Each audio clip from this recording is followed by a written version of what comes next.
हम सब लोग पूरा राजस्थान चिंतित है कि जिस राजस्थान की अपनी एक मान और मर्यादा है, उस राजस्थान को कलंकित करने का काम कहीं न कहीं इस रकारा निकम्मी सरकार के कारण हो रहा है। जो सरकार लचर कानून व्यवस्था के कारण 2018 के बाद से हम लोग देखें तो ये शुरुआत कहां से हुई।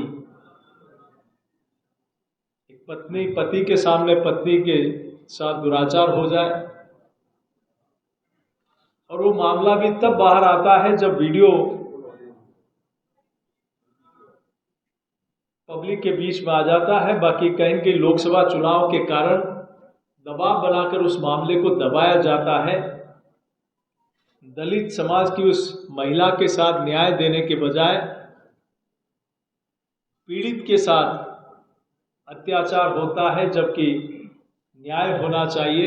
शुरुआत वहां से होती है और उसके बाद एक के बाद एक ऐसी घटनाएं जहां उन घटनाओं में पीड़ित के साथ न्याय देने की बजाय मामले को रफा दफा करने के लिए राजस्थान की सरकार कहीं न कहीं पीड़ित और पीड़ित परिवार के ऊपर दबाव बनाती दिखाई देती है कि कैसे भी करके मामले को रफा दफा या निपटा दिया जाए। अगर जनता और भारतीय जनता पार्टी उन मामलों को जनता के बीच में और थानों पर प्रदर्शन और उनको न्याय के लिए लड़ाई नहीं लड़े, तो अनेक ऐसे मामले हैं जो उनको शासन और प्रशासन के दबाव में उसको दबाव में रफा दफा करने का प्रयास किया गया। इसीलिए आज चाहे बच्ची के साथ स्कूल में दुष्कर्म हो जाता है, सड़क पर चलने वाली महिला के साथ हो जाता है। कोविड में देखा है कि हम कोविड में महिला के साथ जो भीख मांगने वाली महिला है उसको भी दरिंदगों ने नहीं छोड़ा। आईसीयू में दुष्कर्म हो जाता है, एम्बुलेंस में दुष्कर्म हो जाता है।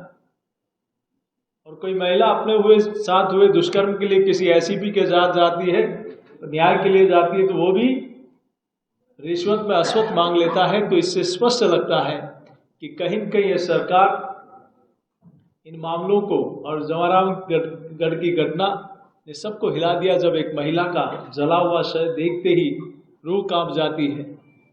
इसलिए सरकार को समय समय पर इनके लोगों ने भी आगाह किया। एक महिला विधायक इन्हीं की पार्टी के कहती है कि मैं अपने आप को सुरक्षित नहीं मांगती हूँ, जिस सरकार में उनकी पार्टी के लोग भी अपने आप को असुरक्षित महसूस करते हों।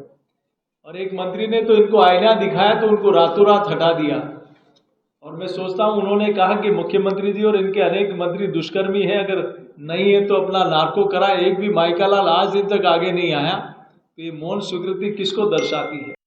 दुर्भाग्य है कि राजस्थान में जहाँ अगर इसी एक सप्ताह की बात मैं करूं तो जयपुर के अंदर जो कल की घटना है जम्मा रामगढ़ की महिला की बुरी तरह लाश का मिलना, छबड़ा में नाबालिग किशोरी की लाश का मिलना और जयपुर के स्कूल जा रहे 13 साल की बच्ची का सरेराह अपहरण हो जाना, पाली में एक 4 साल की बच्ची से दुष्कर्म हो जाना, भरतपुर केथवाड़ा के अंदर सरकारी क्वार्टर में थाना अधिकारी के सरकारी क्वार्टर में महिला से दुष्कर्म हो जाना और अभी 4 दिन पहले सीकर के रामगढ़ की वो घटना, बच्ची से बलात्कार और बलात्कार के बाद उसकी लाश को कुएं में फेंक देना, लोगों का आंदोलन करना और फिर भी न्याय नहीं मिलना।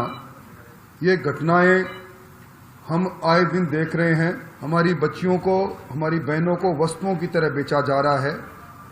इसी सरकार ने जब भीलवाड़ा के अंदर पहले घटना हुई थी स्टाम्प पर महिलाओं को बेचने की, जब ऑपरेशन गुड़िया चलाने का काम किया था, उस समय इन्होंने दावा किया कि हमने 24 महिलाओं को बरामद किया जिनका विक्रय हो रहा था। ये ऑपरेशन गुड़िया भी फेल हो गया।